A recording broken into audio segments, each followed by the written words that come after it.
Bonjour, ici Cléo Maheu. J'ai la chance d'accompagner depuis des années des entrepreneurs dans la croissance de leur entreprise. Et j'avais envie de créer un podcast, Histoire d'hypercroissance, où on prend le temps de s'asseoir et d'échanger, de comprendre leur parcours souvent atypique. Et de plus, je prends le temps d'y inviter à l'occasion des experts qui viennent décortiquer un peu la croissance et le succès-là de ces entrepreneurs en nous partageant les meilleures pratiques et des outils. Mais ce qui est le plus important dans tout ça, c'est vraiment de comprendre la différence qu'ils font dans la vie des gens et surtout de vous inspirer. Dans cet épisode, j'ai le bonheur de recevoir Henry Mizrahi qui est à la tête de la marque Lesters.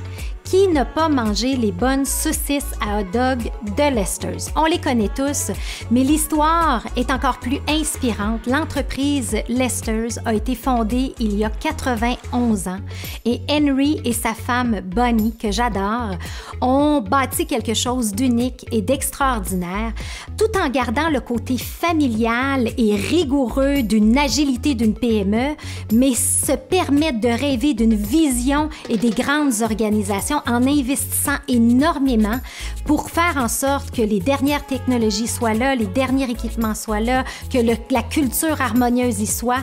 Donc, vraiment une histoire inspirante. Et en plus, quand on parle de problèmes de chaînes logistiques pendant la pandémie, bien, sachez que Lesters a su livrer à 99,4% le respect, le fameux on-time delivery. Ils ont réussi à faire ça. Donc, apprenez-en plus sur ce parcours inspirant de Henry de l'entreprise. Vraiment, je les adore et vous allez adorer. Donc, sur ce, je vous souhaite une bonne écoute.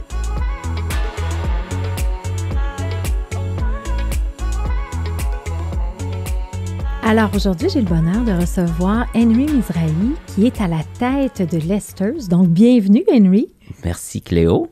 Très heureuse. Écoute, Henry, on travaille ensemble depuis environ 6-7 ans. Et ce matin, quand je me préparais pour le podcast, je repensais à toutes ces belles années-là et l'image qui me venait en tête. Vous êtes le seul client en presque 15 ans qui, le jour de ma fête, ait fait venir un gâteau pour célébrer ma fête pendant une trimestrielle. Et j'ai gardé la photo. Je m'en rappelle, je l'avais postée sur Facebook. Alors ça, pour moi, c'est l'image de Henry et Bonnie dans votre générosité, dans le respect des gens, la culture et tout ça. Et quand je parle de mes clients de Lesters, tout le monde vous connaît. Mais là, très heureuse de t'avoir ici aujourd'hui avec moi. Merci pour l'invitation dans cette caverne cool. Oui, c'est ça, le studio de Dan, exact. Alors, de Dan et Sébastien, on a même fait un podcast avec Sébastien ici, puis nous parlons un peu leur vision des choses. Et j'aime toujours ça quand je fais ce podcast-là, Histoire d'hypercroissance. Ben, on le sait, on raconte beaucoup, tu sais, on est dans l'émotion avec la marque Lesters, hein, on est dans le fun food et tout. Et là, moi, j'aime toujours savoir qui sont les gens derrière l'histoire de Lesters. Alors, j'aimerais ça d'abord commencer par l'histoire de Henry. D'où tu viens? C'est quoi ton parcours? Qu'est-ce qui a fait que tu as joint la grande famille Lesters à un certain moment donné? Donc, raconte-moi ton histoire.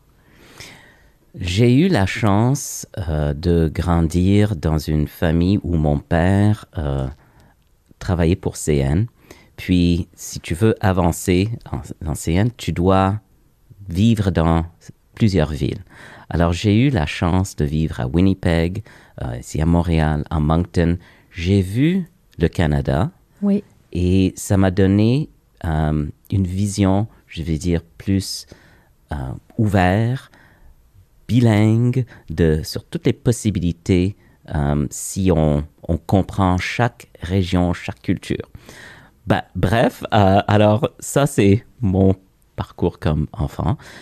Je suis allé à l'école de droit. Alors, j'ai fait mon barreau. Je suis toujours membre du barreau, mais je détestais la pratique de droit. Okay. C'était pas pour moi. Oui. Et je me rappelle, j'avais fait une transaction, pas moi, mais je faisais partie d'une transaction avec Wayne Gretzky. Puis très cool, c'est Wayne Gretzky, on va faire la transaction avec lui. C'était tellement plate, toutes les choses, tous les règlements et les papiers qu'on devait signer. Moi, j'étais beaucoup plus intéressé sur qu'est-ce qu'il allait faire avec cet achat qu'il a fait. Oui, je comprends. Alors, j'ai dit, c'est pas pour moi, je veux être le client, je veux pas être l'avocat. Je veux pas être l'avocat. Alors, j'ai cherché à me joindre à une compagnie qui pouvait prendre avantage de ma formation comme Bunny, mais donner la chance d'apprendre c'est quoi d'être dans les affaires. Alors, j'ai travaillé pour une compagnie qui s'appelle les Breuvages Cotte, qui était en pleine hyper croissance. OK. En 5 ans, on est allé à peu près 150 millions de dollars de vente à 1,5 milliard. Et puis, on n'était pas un grand groupe, alors c'était...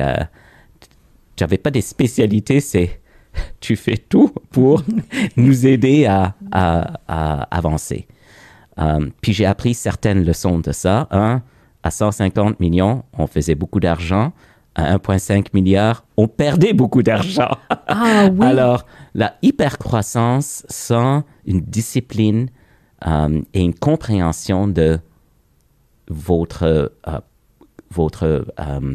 façon de faire et de avoir une vision sur tu dois être profitable. Oui.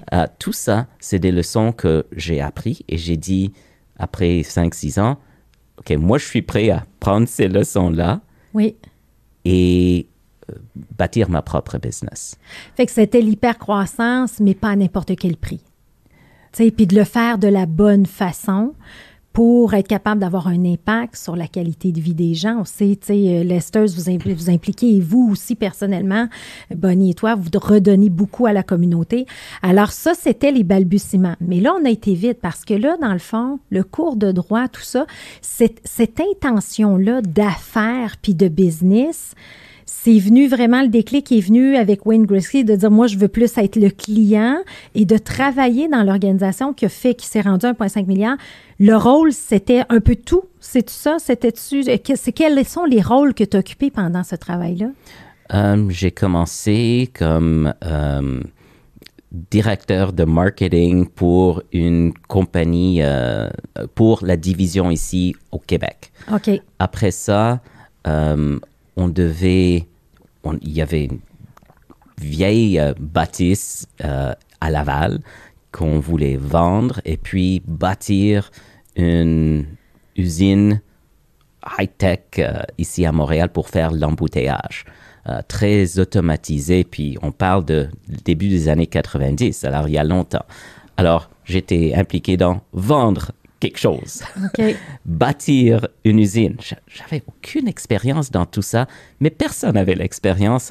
Alors, tout le monde devait apprendre sur le champ. Oui. Et ça, mon expérience d'avocat m'a aidé parce que quand tu es avocat, tu embarques dans un dossier. Tu n'es pas un expert dans le domaine. Tu as un client où tu dois comprendre tous ces... Faire les liens, oui. raconter. Alors, exact. tu deviens un expert super rapide. Oui. C'est la même chose dans l'école de droit. Tu deviens tu dois comprendre un cas. Oui. Et essayer d'enlever tout ce qui n'est pas important et aller directement sur les éléments les plus importants. Alors, cette formation m'a aidé Oui. à vraiment être efficace, à aller directement sur ce qui est pertinent Oui. et pas gaspiller mon temps sur des choses non importantes. Et je maintiens cette formation, même aujourd'hui. Ah, je confirme que tu as toujours cette discipline. Je confirme, effectivement. Mais c'est bien de le comprendre parce que je ne l'avais pas vu comme ça. Alors là, on sort de ce 5 ans-là et on dit, regarde, moi, l'hypercroissance, je suis prête à le faire, mais peut-être pour avoir ma business. Alors là, est-ce que tu fais la recherche pour faire l'acquisition d'une entreprise? Alors, je vais juste ajouter une autre leçon. Oui. C'est que ce que j'ai appris, c'était un peu facile d'augmenter le chiffre de vente. C'était très compliqué d'augmenter les profits parce que travailler dans un silo. Vendre, mais les opérations ne pouvaient pas suivre. OK. Alors, c'était l'enfer. Alors, j'ai toujours pensé, faut que vente et opération se joignent ensemble. Ils doivent s'entendre. Oui. Ils doivent comprendre les enjeux l'un et l'autre. Et Dieu sait qu'aujourd'hui, vous êtes probablement le plus beau modèle en termes d'équipe de direction où on sent une complicité extraordinaire entre Patrick et Pierre, qui sont un vente et l'autre opération. Puis ça, c'est quelque chose d'unique, mais c'est Dieu sait important pour que justement la profitabilité de l'organisation et supporter la croissance, ça demeure. Fait que ça, j'adore ça, effectivement. Très belle leçon. Après ça... Oui, alors... puisque ça allait mal, moi, je gérais une des divisions. Puis, ils voulaient vendre cette division pour essayer de faire un petit ménage. Alors, je pensais acheter cette division. En même temps, je me suis marié et mon épouse a dit, tu sais, c'est une petite entreprise que tu es en train de gérer. Nous, on a quelque chose qui est établi depuis des décennies. On a une base solide, mais la relève n'est pas là. Et j'aimerais que tu considères travailler avec nous et avec moi pour bâtir la relève et continuer. J'ai réfléchi parce que c'était pas mon rêve de travailler dans la compagnie de mon épouse. Oui. C'est parce que ça amène des compromis au niveau de l'ego. Oui. Et aussi des attentes pas des attentes, mais plutôt des opinions, des pensées des gens qui sont là que j'ai pas mérité ça. Oui. On me l'a donné. Alors, tous ces pensées ont été réfléchies. J'ai passé en entrevue avec mon beau-père plusieurs fois pour voir est-ce qu'il y a un fit entre nous. Oui. Parce que je ne voulais pas embarquer si je ne pouvais pas comprendre et travailler et apprendre de lui, mais en étant de ma façon. Alors, pas répliquer son style et sa vision, parce que je dois avoir ma propre vision et mon propre style, mais de comprendre toutes les leçons de la business, mais de business aussi, parce que c'était un homme d'affaires incroyable. Oui. Et là, c'est là que... parce que, tu sais, dans le fond, ce qui est intéressant, c'est ça, c'est de faire le saut. On ne veut pas créer des dommages collatéraux non plus dans les relations familiales. C'est toujours ça qu'on veut préserver aussi, tu sais, les relations familiales qui ne sont pas faciles. Et là... Aujourd'hui, tu es président de l'Esteuse, donc il y a sûrement il y a un beau parcours. Alors, il y a eu un fit avec le beau-père pour rejoindre l'organisation? Oui, il y avait honnêtement un excellent fit entre nous parce qu'il était le meilleur mentor. Il me disait pas quoi faire. Il me laissait gérer l'entreprise. Il était un peu retiré. Et puis, on se voyait toujours à la fin de la journée, de parler de la journée. Puis, il disait jamais « tu aurais dû faire ça » ou ça c'était une erreur. Plutôt « as-tu pensé à telle et telle chose ?» Puis, il laissait ça en silence. Oui. On retourne à la maison et tu sais, là, ça mijote et puis finalement, exactement. On comprend. Ah, OK, je comprends ce qu'il voulait dire. Et oui, il y a quelque chose dans ça. En même temps, c'était la chicane totale dans la compagnie parce que mon beau-père était le fondateur et vraiment la personne qui avait les visions, mais il avait un frère qui était partenaire et ils étaient partenaires 50-50. Puis, le frère ne voulait pas une relève, il voulait vendre.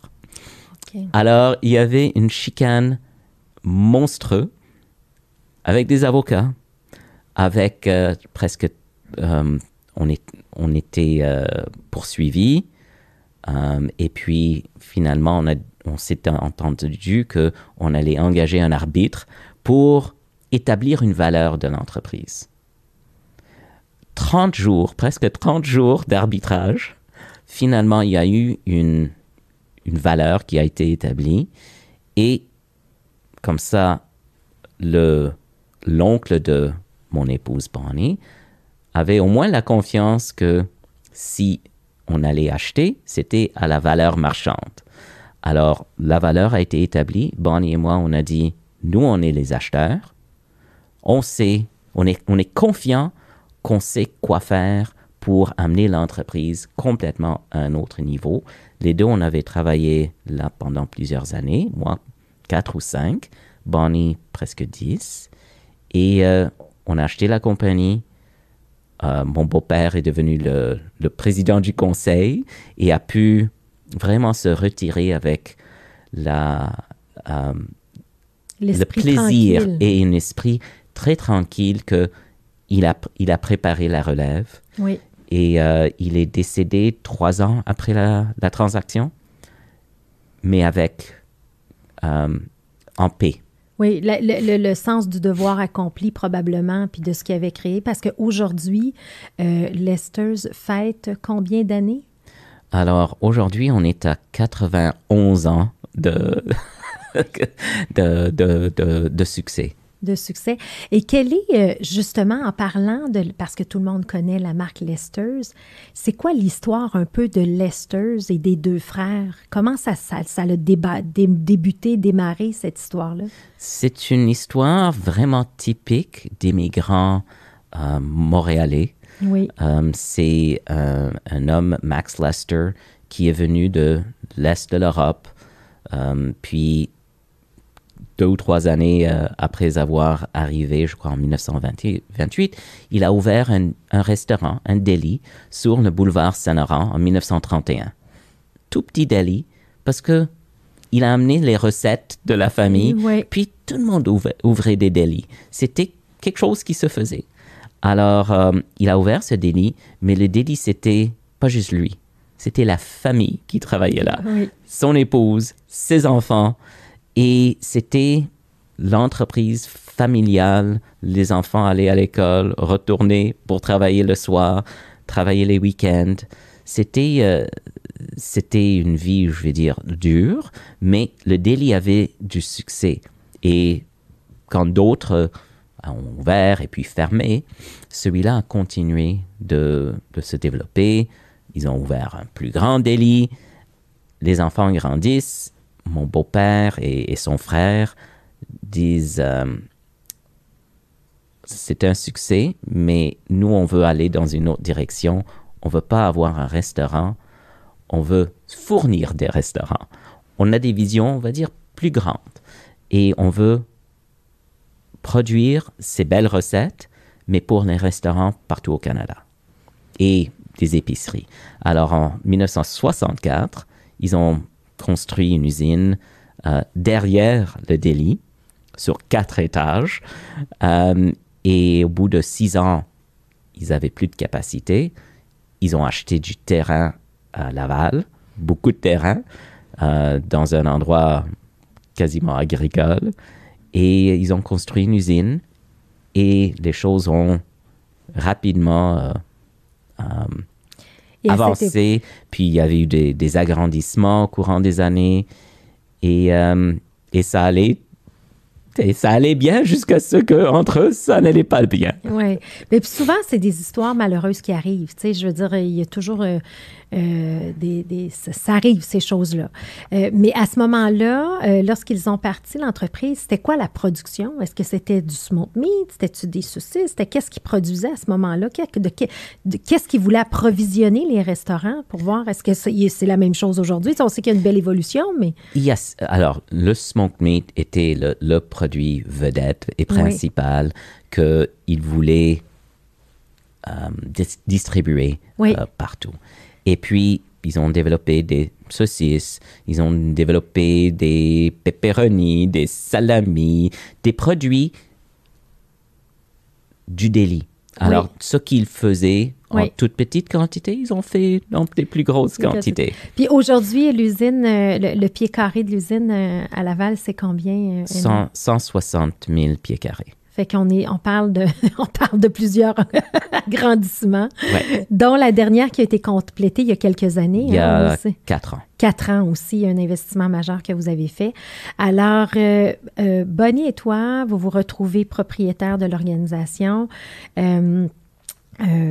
quelles ont été les étapes, tu sais, au début? Parce que souvent, mari et femme, c'est pas facile, mais on sait que Bonnie, elle est très bonne en finance. Est-ce que vos rôles se sont faits naturellement ou il y a eu une discussion par rapport à ça, par rapport à vos forces? C'est toujours intéressant de savoir, mari et femme, comment on part le bal, là, tu sais, pour grandir. Alors, il n'y a vraiment pas eu de discussion. On a compris que Bonnie elle est comptable agréée de formation et elle a travaillé dans un bureau de comptabilité. Alors, sa force, c'est finance et comptabilité.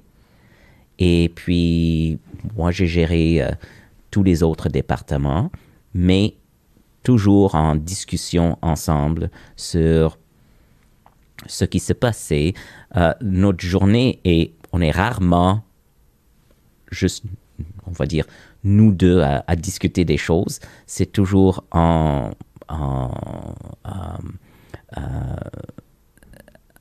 a nos propres expertises, expériences, et puis on a un respect mutuel. Je ne vais pas dire « tu n'as pas fait la bonne chose », ni elle, mais de la même façon que mon beau-père, on se questionne des fois. Oui. As-tu pensé à telle et telle affaire? Oui. Et on trouve que la chimie entre nous et le respect, je pense, de nos compétences aide beaucoup à avoir une relation au travail qui est très respectueux, professionnel. Et puis, à la maison, c'est semblable, mais évidemment avec beaucoup d'amour. Oui, exactement. Tandis qu'au bureau, c'est un peu plus professionnel. Professionnel, beaucoup d'amour avec deux belles grandes filles et tout. Mais moi, c'est ça que je trouve. Puis, tu sais, j'en témoigne, là, Henry, là, tu sais, j'ai dit en intro, tu sais, que vous aviez amené un gâteau à ma fête, tout ça, mais tu sais, l'espèce de tranquillité d'esprit et de respect profond que vous avez l'un envers l'autre. Vous montrez l'exemple. Un, ça se ressent. Deux, vous vous respectez dans vos forces, vous vous agacez. Tu sais, on voit cette belle chimie-là, mais ça transcende dans l'équipe de direction également. Et c'est pas toujours comme ça quand il y a des relations familiales. Souvent, ça va se dénaturer au travail, mais vous, ça a toujours été très bien séparé, le travail, la famille, mais ces valeurs-là familiales de respect l'un pour l'autre, là, c'est extraordinaire. J'ai jamais vu ça nulle part. Tu sais, maintenant, on se questionne comment c'est arrivé comme ça. Un des avantages, c'est que les deux, on a travaillé dans des organisations professionnelles. Alors, comme avocat, comme comptable, on a vu l'expérience de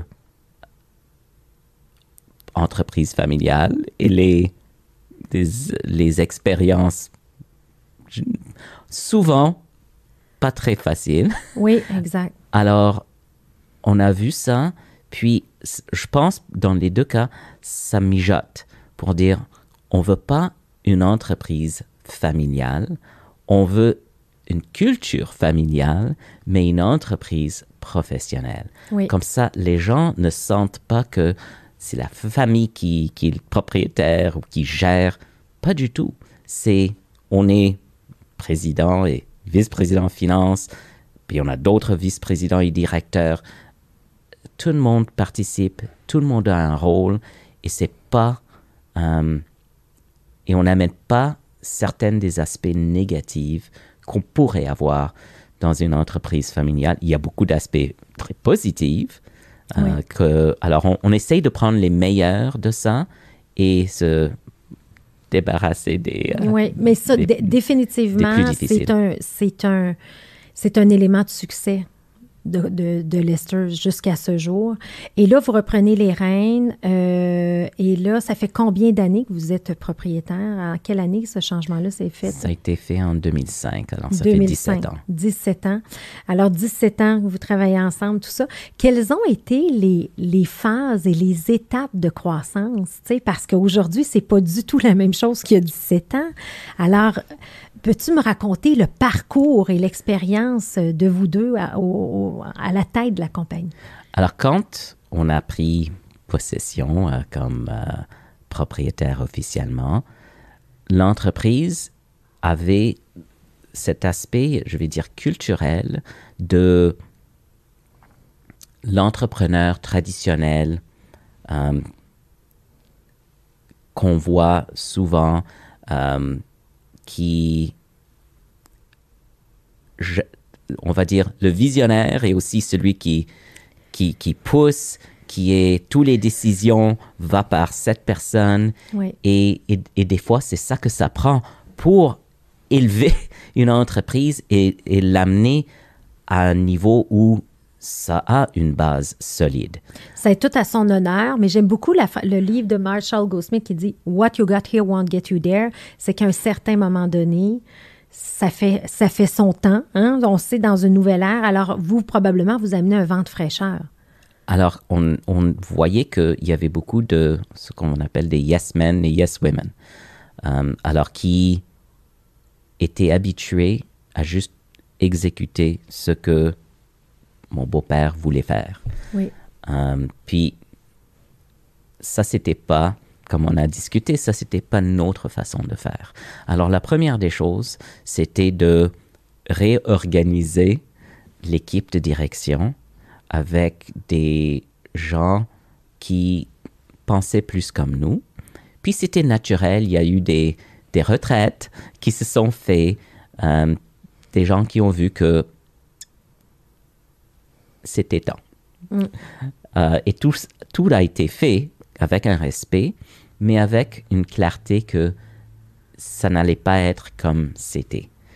Pas abandonner toutes les belles choses, mais que, comme toi tu as très bien dit, ce qui nous a amenés à ce niveau-là n'allait pas nous permettre d'avancer. Alors, on a fait ça. On a aussi investi énormément dans de l'équipement, dans l'usine. On n'était pas préoccupé par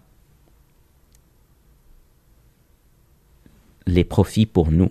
C'est-à-dire, tous les profits étaient réinvestis avec confiance parce que c'est pas comme une transaction où il y a toujours des surprises. Tu sais, on nous a raconté une belle histoire, mais on achète et maintenant, c'est pas du tout ce qu'on s'attendait. Nous, on a payé le plein prix, mais on avait confiance qu'on savait quoi faire pour justifier ce plein prix Oui. et avancer. Alors, on a investi dans l'usine, investi dans l'équipement, et puis on a investi dans le personnel. Pas juste engager des personnes différentes, mais encourager les gens qui étaient là, incluant les employés de l'usine. On est syndiqué et le syndicat, à ce temps-là, historiquement, je veux dire, les relations patronales et syndicales étaient typiques Oui. de ces années. Des années 80 et 90, c'était pas fort. Mais c'était comme ça. Nous, on s'est dit, ça, c'est pas notre façon. Nous, on n'est pas Oui. l'ennemi, c'est à l'extérieur, c'est pas à l'intérieur de la boîte. Alors, il fallait donner confiance aux employés et aux syndicats et de l'exécutif du syndicat que ce qui a fonctionné avant pour vous, ça va pas fonctionner aujourd'hui. Nous, on cherche pas des chicanes, puis si vous allez chicaner avec nous, nous, on va pas faire cette danse. Oui. Ça a pris du temps, mais ça a été vraiment une vision très claire qu'il fallait briser cette très mauvaise habitude et pensée que je ne dis pas n'était pas justifiée. Non, mais c'était les patterns de l'époque et qu'il fallait les défaire un à un pour vous prendre votre nouveau positionnement, mettre en place la nouvelle génération qui est typique. Hein? Aujourd'hui, plein d'organisations vivent. Fait que c'est un transfert de génération aussi. Vous aviez une vision beaucoup plus collaborative de toutes les parties prenantes de l'organisation. Autre chose aussi, Henry, je pense que vous avez fait que là, les entreprises commencent à le comprendre au Québec, puis j'aimerais vous entendre là-dessus, c'est l'investissement dans les technologies. Tu sais, vous avez mis Sage, je pense. Oui. Ouais, tu sais, je pense que c'était assez innovateur aussi à cette époque-là de faire cette transformation-là. D'où ça venait? Fait que, tu sais, tout ça faisait partie de votre plan, dans le fond. C'était-tu parce que vous disiez, justement, on va l'amener à un autre niveau, puis on va vraiment investir, puis vous n'aviez pas peur de ça? Alors, on a réalisé assez rapidement quelle était notre force et notre pertinence dans l'industrie. On avait des concurrents qui étaient très petits, qui misaient sur le prix. Juste le prix. On avait des gros qui avaient des technologies, des équipements qu'on avait les moyens d'avoir. Alors, on s'est dit, quelle est notre pertinence si on prend le meilleur des grosses compagnies avec on va dire, une culture de flexibilité, un peu d'insécurité pour donner un meilleur service à notre clientèle que les gros. On s'est dit, les petits, si c'est juste sur le prix, éventuellement, eux, ils vont disparaître. Oui. Alors, ça, c'est pas vraiment notre préoccupation, puis on veut pas embarquer dans des guerres de prix ou des réflexions sur est-ce qu'on doit réduire notre prix. Il faut justifier la valeur de notre prix et en le faisant avec toutes les technologies que les gros achètent. Et puis, c'est ce qu'on a fait avec succès. On a les mêmes équipements qu'eux, ils ont. On a les mêmes technologies qu'eux, ils ont. C'est juste que on l'utilise différemment. Leur façon, c'est bâtir des grosses usines et faire le même produit toute la journée. Et s'il y a quelque chose qui change dans le marché et il faut changer vos cédules, ils ne sont pas capables. Ils sont trop inflexibles. Nous, on s'est dit, notre force va être la flexibilité. On va être capable de changer nos cédules, de virer rapidement basé sur ce qui se passe dans le marché. Et ça va être notre force. C'est la vraie définition de l'agilité, en fait. Tu sais, de l'agilité organisationnelle. Puis ça, je m'en rappelle, puis je trouve ça intéressant que tu l'amènes, Henry, parce que souvent, les organisations, puis le défi, puis tu l'as très bien nommé, on regarde notre compétiteur le plus gros, puis on veut être comme lui, puis on veut le dépasser. Non. Tu as regardé la compétition, tu dis, on a les moyens, mais gardons notre agilité parce qu'on est plus une PME qu'une très, très grande entreprise qui gère des milliards et des milliards. Je vais être une PME, je vais être agile, puis je vais comprendre ma place dans l'écosystème, dans mon industrie. Et ça a été très payant pour Listers d'avoir ce positionnement-là. Donc, j'invite nos auditeurs à réfléchir, c'est quoi leur position dans l'industrie et non pas de viser d'être le meilleur, mais d'être unique dans leur façon de faire. Et l'agilité, je m'en rappelle, on avait des discussions par rapport à la R&D.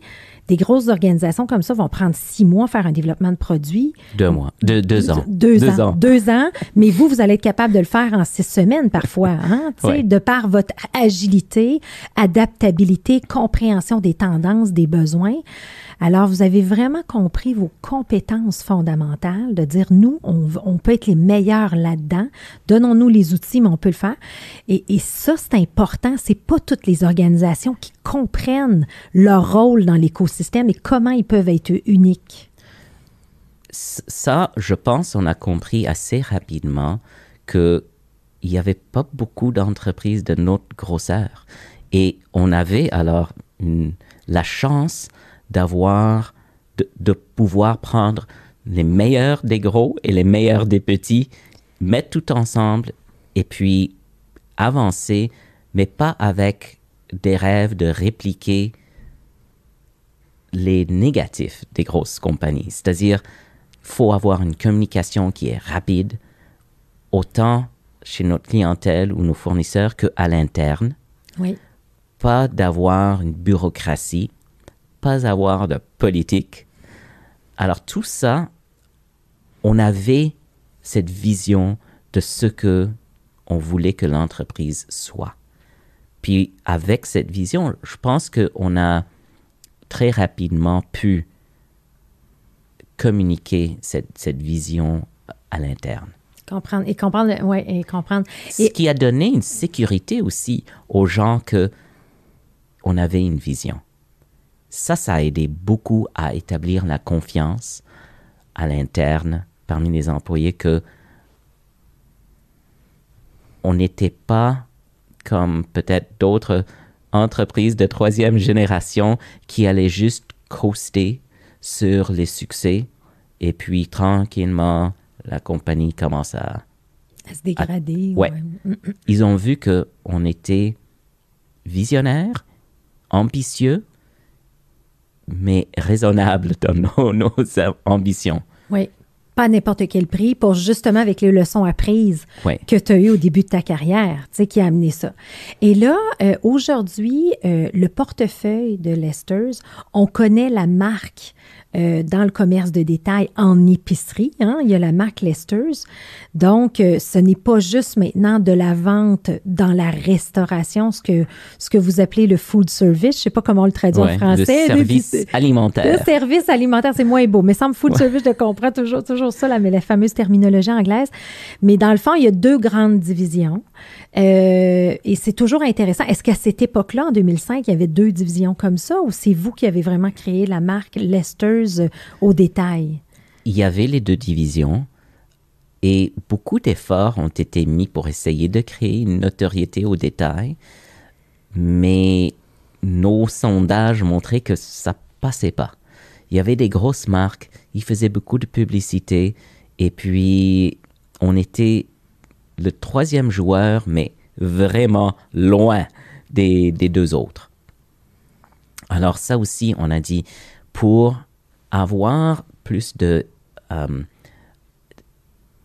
équité entre les deux divisions, en fait, il y a trois divisions, je vais parler du troisième, alors les deux divisions devaient être plus équilibrées parce que on ne sait jamais ce qui peut, puis je disais, on ne sait jamais ce qui peut arriver à un ou l'autre, alors faut qu'on mette les efforts dans les deux. Et ça, c'était la vision depuis le début, avant nous, mais peut-être il y avait plus d'ouverture par les détaillants, par peut-être les gros ont peut-être abusé leur pouvoir un peu trop et petit à petit, on a donné confiance qu'on est une compagnie qui va investir dans notre marque, qui va amener des avantages que vous n'avez pas et qui vous donne un pouvoir de levier que vous pouvez utiliser pour peut-être rebalancer l'équité entre vous et ces grosses marques. Oui. Ça a pris du temps parce que ils recevaient beaucoup d'argent par les gros et ne voulaient pas le perdre. Puis le discours était, vous n'allez pas le perdre. En fait, si vous faites votre travail bien et vous nous utilisez, nous, comme levier, vous allez avoir plus d'argent. Oui. Ce discours a pénétré. Oui. Et nous a permis de prendre notre place et avancer et avoir une division au détail plus forte avec des nouveaux produits à ajouter à ça. Comme ça, c'était pas toujours contre les gros, mais on cherchait aussi nos niches où on pouvait aller sans avoir à se battre contre les gros. Fait que si on fait la division commerce de détail, aujourd'hui en épicerie, quand on parle de la marque Lesters, il y a évidemment les fameuses saucisses que tout le monde connaît. Et juste là, parce que ça c'est un détail, là, c'est quoi la production de saucisses chez Lesters par année? Je l'aime ce chiffre-là.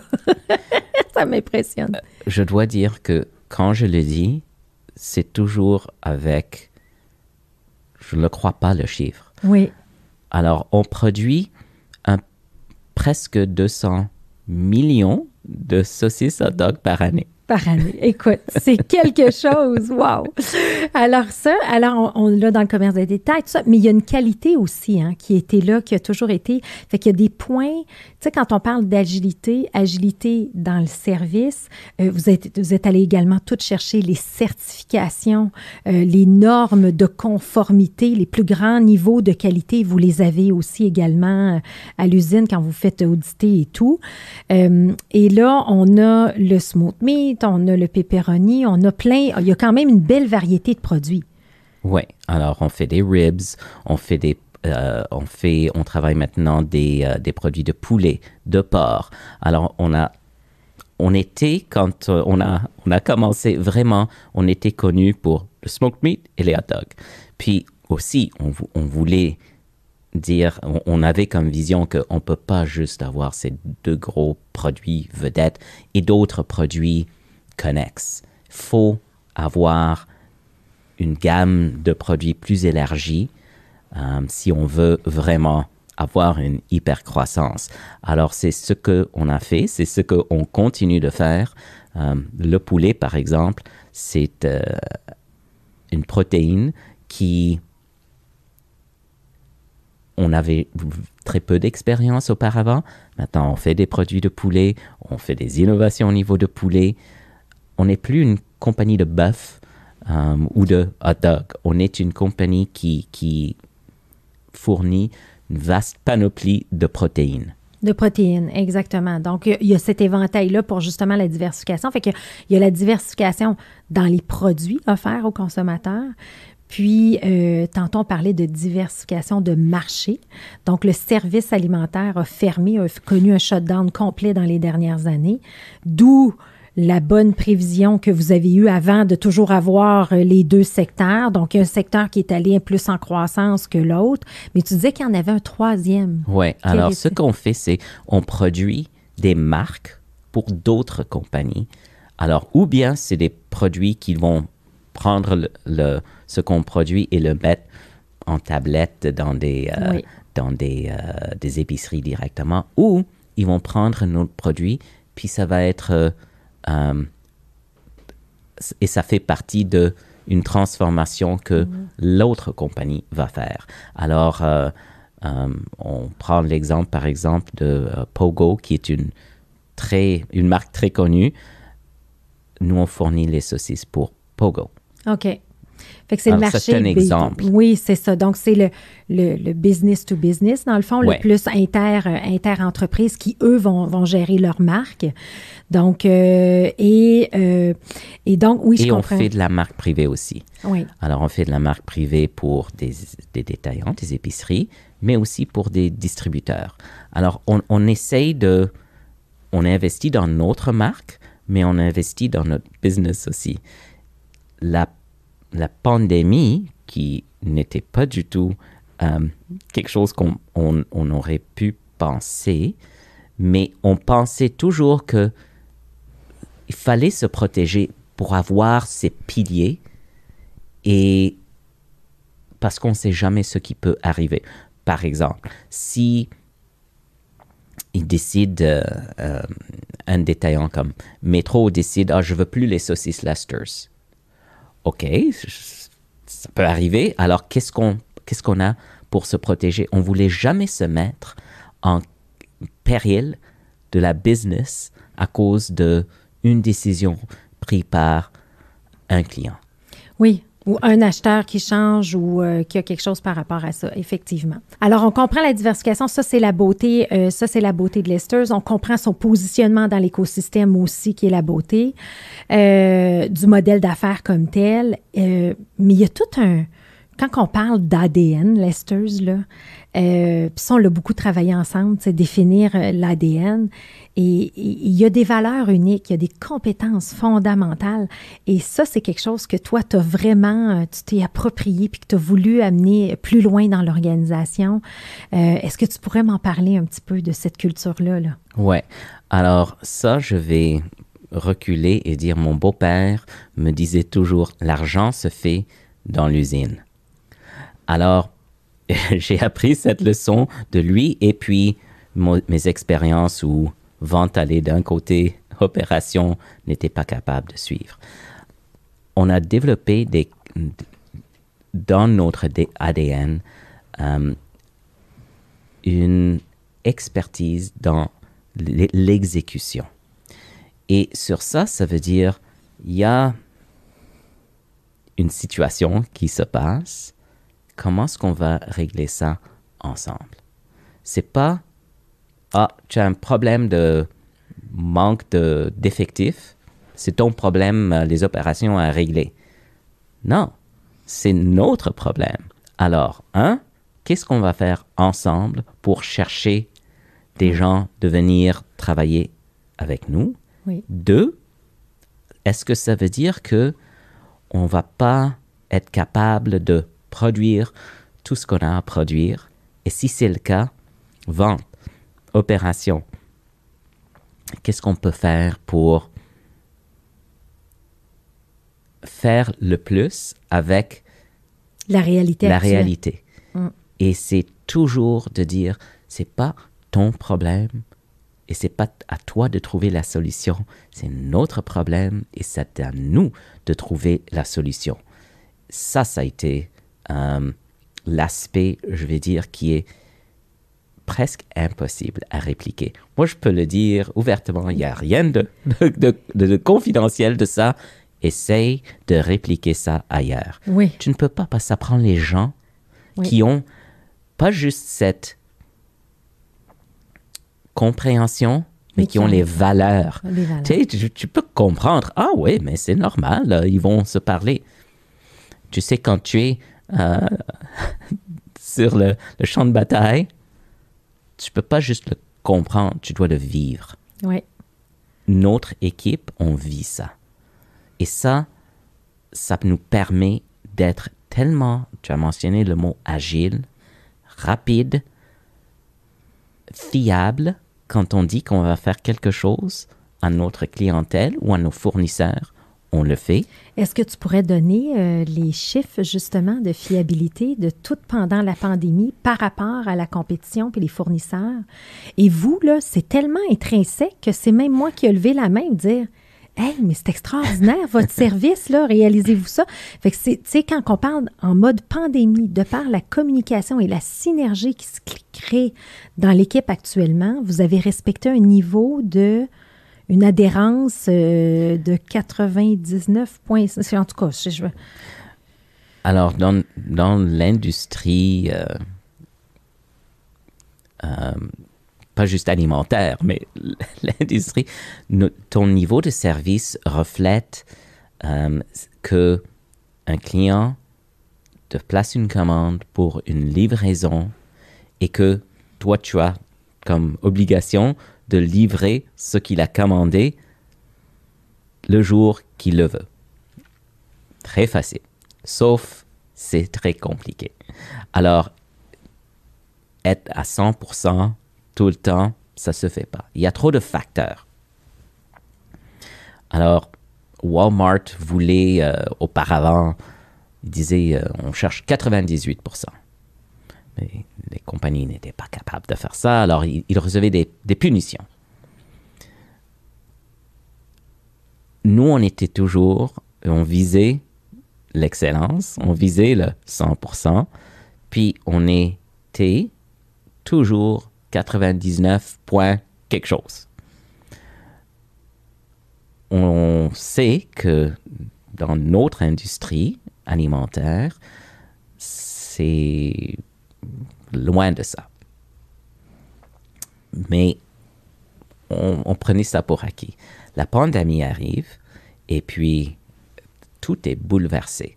Alors non seulement est-ce qu'une division est quasiment à zéro, les restaurants, l'autre explose. Mais quand tu exploses, c'est pas juste que tu accélères la machine et tout fonctionne. Tu dois acheter tes matières premières. Tu dois avoir tout en place. Tu dois des fois trouver des façons créatives de chercher tes matières premières, des fournisseurs qui eux, ont des problèmes d'approvisionnement. On sait qu'il y a eu un gros bris dans la chaîne d'approvisionnement logistique et tout, puis d'approvisionnement tout court. Alors là, quel a été le service que vous avez maintenu pendant la pandémie, Henry? Des fois, il y a des semaines où on était à 100%. On était à peu près 99,4% pendant le long de la pandémie. Puis, c'est juste quand on voit en perspective tout ça que c'est comme un choc. Mais c'est parce que chaque jour, chaque semaine, on se parlait. Qu'est-ce qui est problématique? Qu'est-ce qui peut être problématique? Qu'est-ce qu'on doit faire pour nous assurer que les commandes vont être livrées, les machines vont continuer de rouler, le personnel va être en santé et en sécurité. Alors, il y avait tellement de facteurs pour donner ce genre de service, mais c'était parce qu'on était tellement bien alignés dans nos valeurs, nos visions, nos ambitions et notre détermination. Puis c'est encore le cas aujourd'hui. C'est encore le cas. Oui, vous êtes encore là et tout. Mais ça, c'est ça qui est exceptionnel. Fait qu'on livre ce service-là, on a les plus hauts standards de qualité. Fait que quand on parle d'excellence opérationnelle, et même vous m'aviez expliqué là, la qualité d'une saucisse, là, pourquoi les gens veulent l'avoir dans le service alimentaire, c'est que la saucisse ne se brise pas non plus. Là, tout ça a été réfléchi, fait que c'est pas de livrer à temps, mais sans qualité. Là. Au contraire, là, vous êtes reconnu pour votre qualité. Oui, et le mot qualité est abusé, je vais dire. Oui. Pour nous, on a un standard qui doit être établi et qui doit être réalisé chaque jour. C'est le même standard. Il n'y a pas de compromis.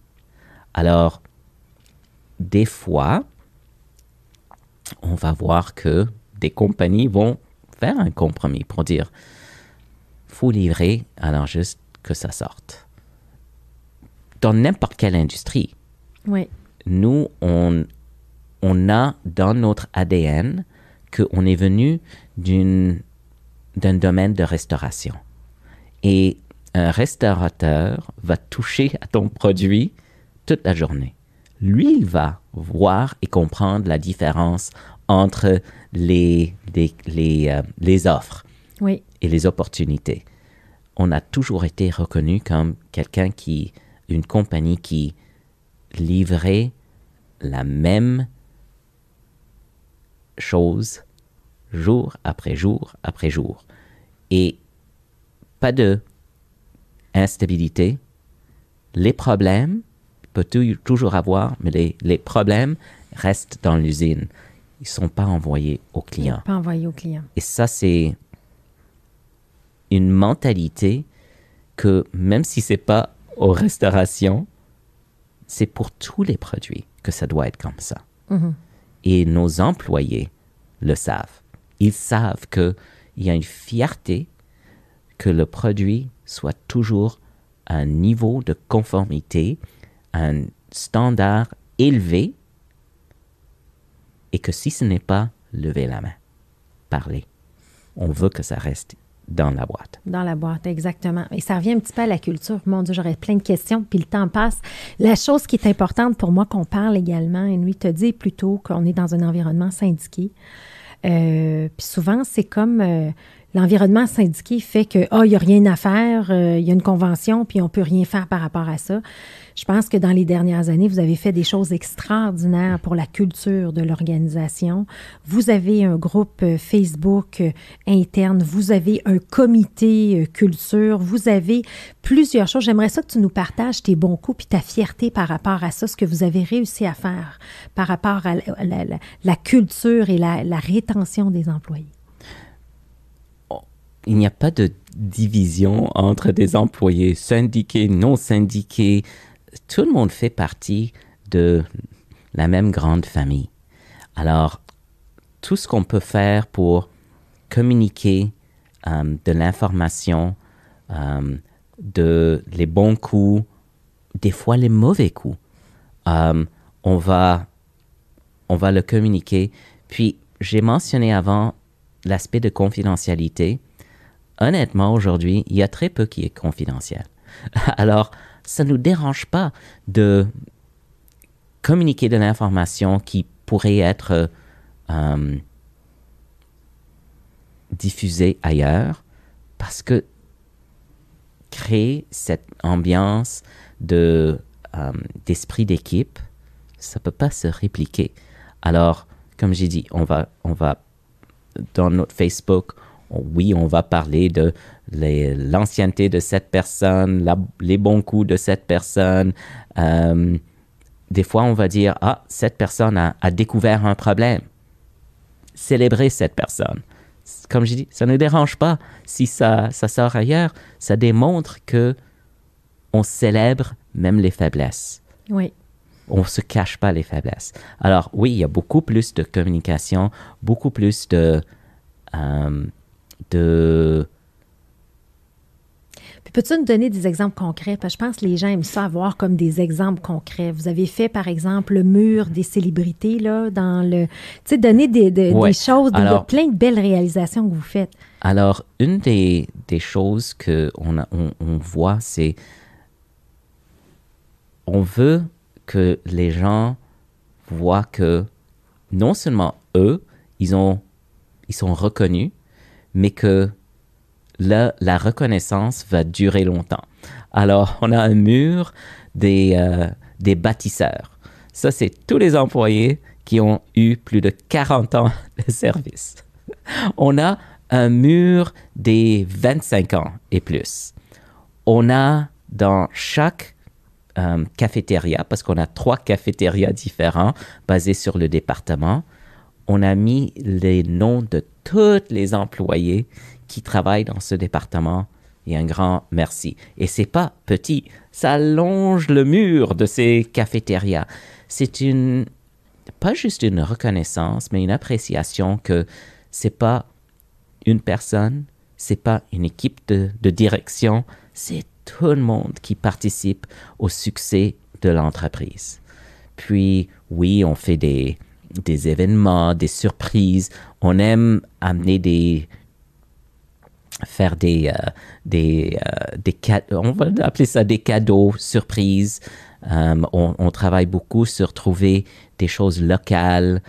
Ça peut être, une fois, on a donné une caisse de bière à tout le monde.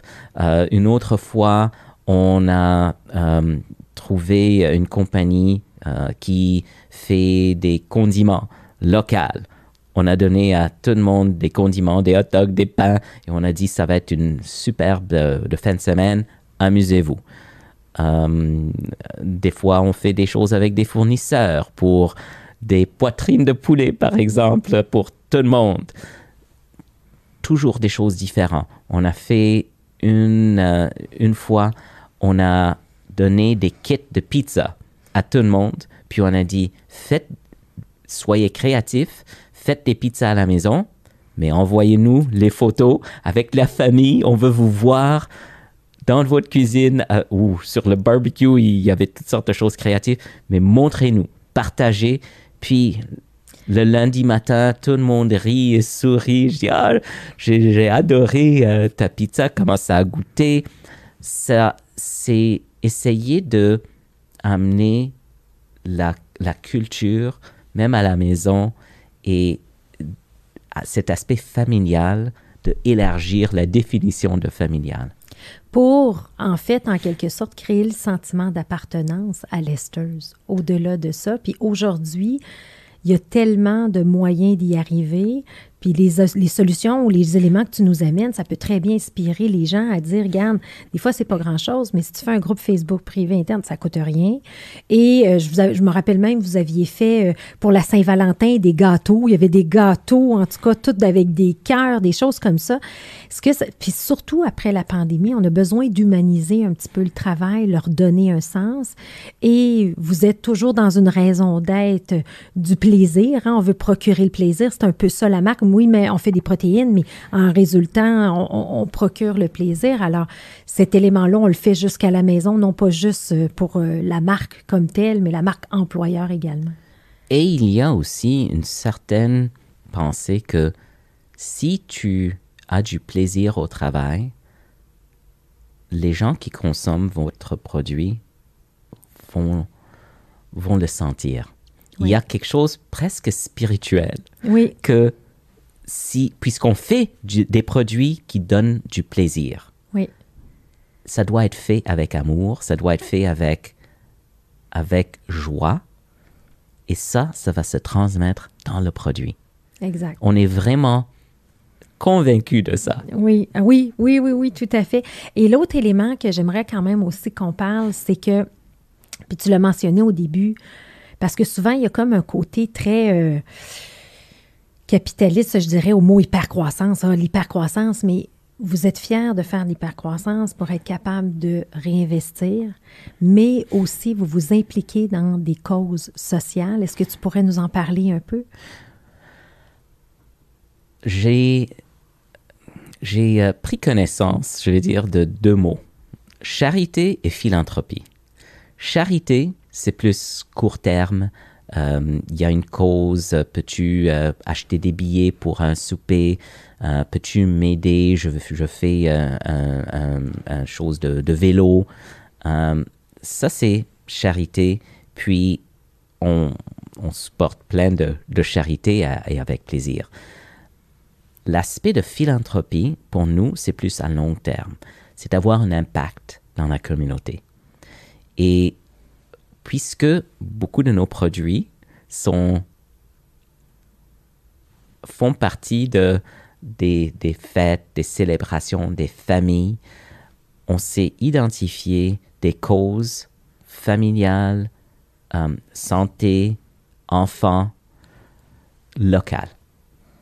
Comme local, je veux dire impact qu'on peut voir. Alors, une cause qu'on aime beaucoup, ça s'appelle le Centre de pédiatrie de Laval. C'est 3 centres qui rendent des services à des enfants à Laval, des enfants où ils donnent des services médicaux, dentaires, sociaux, psychologiques, nutritionnels. Ça, quand on donne à cette cause, on peut aller, on marche, c'est tout près de nous, on marche et on voit l'impact de notre contribution. On a un food truck qu'on n'utilise pas pour vendre des produits. Ce food truck est utilisé comme moyen de découvrir nos produits. Alors, on donne des hot dogs ou d'autres produits qu'on a, mais on demande un don. Et ce don va ou bien à une cause que nous, on a identifiée, ou si c'est chez un client, par exemple un IGA, on va dire au marchand, quelle est votre cause préférée? Puis ce lever de fonds va être pour votre cause, pour avoir, comme ça, toi, tu peux avoir un impact dans ta communauté. Alors, on est vraiment mindé sur l'impact local de nos contributions. Ah, puis ça, c'est le fun. Puis on le voit un peu partout. À tous les étés, le food truck va être un peu partout sur la route, dans les GA, un peu partout. Puis si ça vous adonne et vous voyez le food truck, l'intention, c'est d'aller chercher un bon hot dog de qualité, parce que ça goûte, la constance va toujours être là, mais de donner des fonds parce que ça s'en va pour une bonne cause. Ouais. Excellent. Et je sais aussi qu'il y a des employés qui font du bénévolat, qui vont ramasser des manteaux pour l'hiver. Donc, il y a plein de belles choses qui se font aussi de ce côté-là. Alors, j'aimerais voir, fait que là, on a passé un peu le parcours de Henry, l'histoire de Lesters, la valeur ajoutée, le côté, la proposition de valeur unique de Lesters, sa culture. De quoi on peut rêver pour Lesters, Henry et Bonnie dans le futur?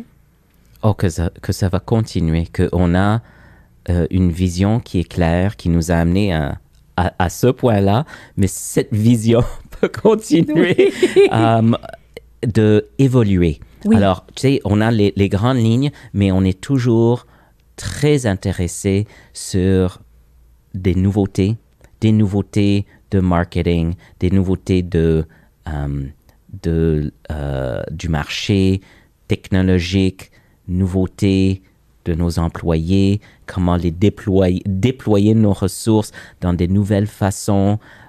Oui, on achète beaucoup d'équipements au niveau d'automatisation, mais c'est pas pour réduire notre personnel, c'est pour les déployer ailleurs. Oui. Alors, nous, on est toujours plein d'énergie et très curieux et très intéressés sur les développements sociétals. Comme ça, on ne veut pas être délaissé, on ne veut pas être paresseux et on certainement prend pas pour acquis où ce qu'on s'est rendu. Il y a encore beaucoup à faire, mais ça doit avancer et c'est avec notre équipe familiale oui. que ça se fait. Oui, et je sais aussi que tu as su très bien t'entourer, donc il y a des gens exceptionnels dans ton équipe. Alors, est-ce qu'il y a quelque chose que tu aurais aimé qu'on discute, qu'on n'a pas, ou quel est le message que tu souhaites lancer peut-être à nos auditeurs de par ton parcours et ton expérience et l'histoire que tu nous as racontée aujourd'hui? C'est de trouver la pertinence de votre compagnie. Quel est le rôle? Quel est le positionnement? Puis, rêvez pas, soyez réaliste. Oui, c'est vrai. Oui. Et puis, dès que vous avez ça, mettez tous les efforts pour solidifier cette pertinence. Oui. Et ce qu'on apprend toujours, le communiquer. On ne peut pas communiquer assez et on se doit toujours de se re-questionner, est-ce que ce qu'on pense est bien communiqué? Est-ce que l'audience a compris ce message? Alors, l'aspect de communication, surtout aujourd'hui, il y a tellement moyen de communiquer, puis soyez créatifs, puis soyez, je pense, je l'ai mentionné, soyez réalistes. Oui. Questionnez-vous constamment. Jamais, jamais, jamais prendre des choses pour acquis ou prendre votre situation par acquis, parce que, regarde, qui aurait pensé de toutes les conséquences de la pandémie? Même aujourd'hui, il y a encore des situations qu'on va vivre. C'est de s'adapter, exact. Mais Henry, merci beaucoup. Écoute, tu nous démontres 91 ans d'existence et toujours, de ne pas prendre pour acquis et de toujours être dans se réinventer et évoluer. Alors sur ça, je te remercie infiniment d'avoir pris le temps de partager ton expérience. Je te remercie beaucoup. Un plaisir. Puis, on va continuer de travailler ensemble jusqu'à au moins encore 9 ans pour célébrer notre 100e. Oh, 100e. Ah, j'aime ça. Faisons ça. Merci, Henry. OK, merci, Cléo.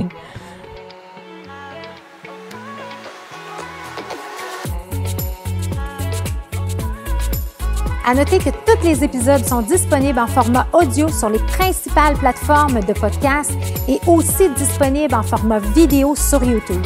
Si ce podcast vous a inspiré, sachez que vous pouvez retrouver tous les outils utilisés par ces entrepreneurs à travers une boîte à outils que j'ai cumulée au fil des années. Tout simplement vous rendre sur hypercroissance.com/outils. Pour en savoir plus sur Hypercroissance, n'hésitez pas à nous suivre sur les réseaux sociaux. On partage une panoplie d'informations, d'articles, d'outils pour vous aider dans votre croissance sur les réseaux sociaux. Et si ce podcast vous a plu, je vous invite à le partager avec quelqu'un à qui ça pourrait être utile. Merci et à bientôt.